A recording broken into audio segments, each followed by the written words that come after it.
The Capital Oil boss, Mr. Ubah, had filed the suit on the 10th of January to enforce his fundamental human rights against the Inspector General of Police and 3 others.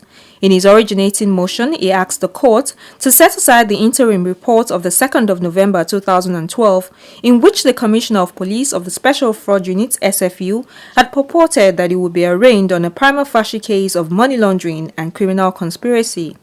He contended that this amounted to a prosecutorial misconduct.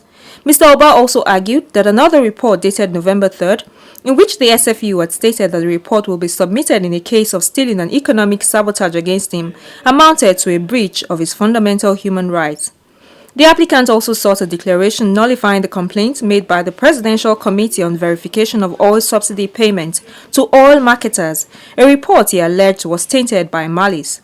Mr. Ubah had stated that his problem arose from a dispute between him, Mr. Maduka of Koschari's Motors, and Access Bank over a disputed loan facility. He submitted that the complaints of the Presidential Committee and the police reports were allegedly influenced by Mr. Maduka, a director in Access Bank, and Mr. Agi Mokwede, the committee's chairman and the MD of Access Bank. The Capital Oil boss also stated that the SFU boss, Mr. Ogunshaki, who was a member of the Presidential Committee, carried out their bidding.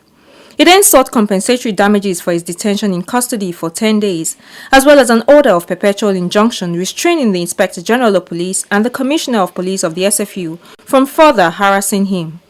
Justice Chukwujeku Aneke, in his judgment, granted all these orders as prayed.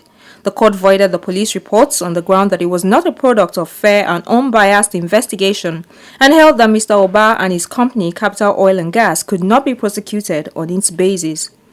Justice Anyeke also granted an order of perpetual injunction restraining the police from harassing, arresting, detaining or instituting any criminal process against Mr. Ubah and his company. He awarded 10 million naira as compensation to the Capital Oil boss. The respondents refused to comment on the judgment, but counsel to the Capital Oil boss says with this verdict, Mr. Ubah has been vindicated.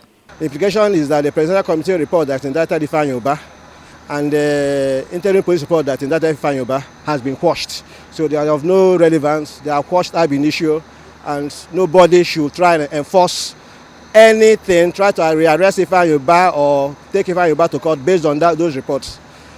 And the government should now take steps to pay him his 20 billion naira subsidy payment. It's left to be seen how the respondents will react. Of course, there's an option of challenging the judgment at the Court of Appeal.